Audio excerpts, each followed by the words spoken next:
All right, look, everybody, I know that you've been sitting on the edge of your seats just waiting for the buyer roadmap part 2 to come out. And guess what? Here it is. Grab your pens, grab your notepads, grab your Palm Pilots, your iPads, I don't know, whatever you write on. We're going to get into some more information about what are the next steps you need to take to make your purchase in North Georgia.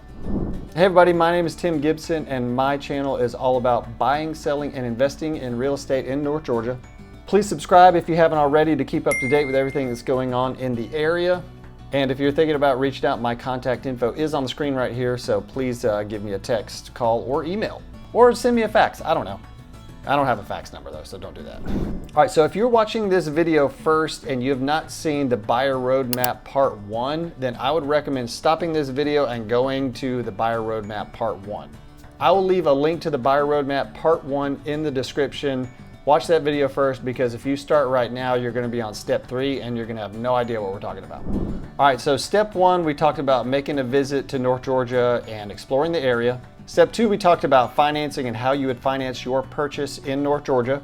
And that brings us to step number 3, the buyer brokerage agreement. All right, so there's been a lot of stuff going on in the news about the National Association of Realtors and all the lawsuits going on with all the different brokerages and all this stuff. Because of the rule changes, before you go see houses, whether it's with me or another agent, you'll have to have a document called a buyer brokerage agreement signed. So the buyer brokerage agreement outlines the services that your buyer's agent will provide for you. It'll talk about the rate that they charge. It'll talk about the length of time of the agreement. It'll talk about the agent, what the agent charges, what their services will be to you.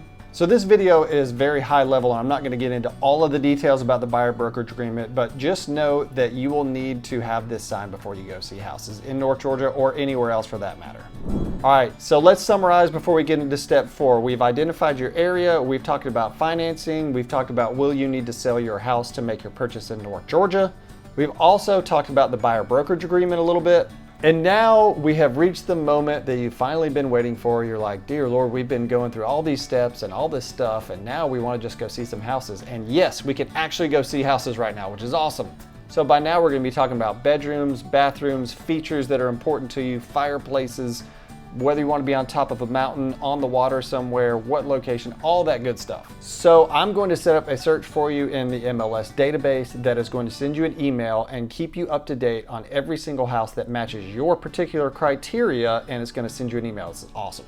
So I'd like to set up this search for you to get a better idea for both of us to see what's going on in the market in your particular location. And you'll start to see these emails every morning, and whenever these emails come to you, then you can let me know, hey, I like this house, and this house, and guess what? We're actually going to see these houses. All right, so during the showings, we're gonna be, driving around, we're gonna be looking at houses and see if they are actually a good fit once you see them in person.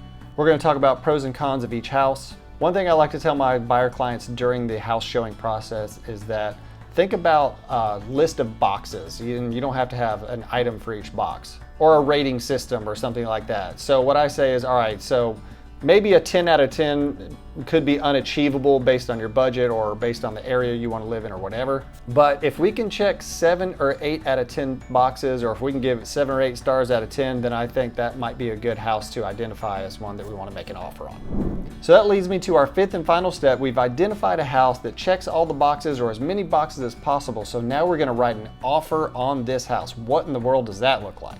All right, so during this phase, I'm doing tons of research. I'm figuring out what the best possible offer is for us to make, and I will talk to you about that, and we'll be in a very deep communication about all the details of the contract and what makes sense for you. And then I'm negotiating back and forth with the listing agent. And at this point, we are working together to make sure we can come to an agreement that works for the buyers and the sellers. And once we've hammered out all the details, we got the contract done and everybody agrees, we got everything signed, now we have a binding contract, and guess what? We are under contract and you are ready to make your purchase on this awesome house. Yeah! So during this phase, now that we're under contract, we are entering what's called the due diligence period, and that is a great period for the buyer to inspect the house. We're going to be depositing your earnest money that we put into the contract. Maybe we are negotiating on repairs if the inspection report comes back and there's some repairs that we've identified that need to be fixed on the house. At this point, the lender, if you're using a lender, has a copy of the contract, and you're working with your lender on getting yourself fully underwritten and making sure everything is going well for the financing. If you have a lender involved, you're also going to have an appraisal.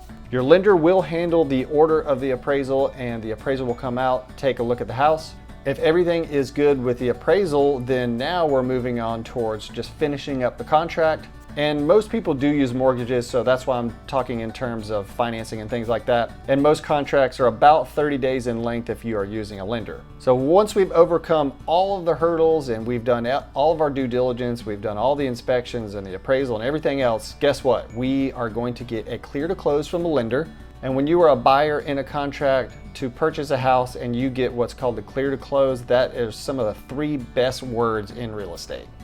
Because that means you as the buyer are clear to close on your house and you will be ready to move in just a short amount of time. And once we get the clear to close, we go to closing at the closing attorney's office and we're basically celebrating. You're signing a lot of documents and that's it. You have made your purchase in North Georgia. Welcome to North Georgia. It's the best day ever. And what I want you to know just through this process and once we get to the closing table, I'm so thankful for any of you that have chosen to use me as your real estate agent. I know you have a lot of choices out there, so it means the world to me that you would use me. Okay, so that is part 2 of the buyer roadmap of moving to North Georgia. What did you think about the video? I know there's a lot of detail that I did not go over because I didn't want to give you like an hour-long video. Basically just gave you the high points to give you an idea of what it looks like to actually make a purchase in North Georgia. So on this next video, what we're going to do is we're going to talk about a 30,000 foot view of the whole process. I'm going to give you a buyer's checklist. Whether you use me or another agent will be very helpful for you in the process. And we're also going to cover some frequently asked questions that I get during this process. So stick around.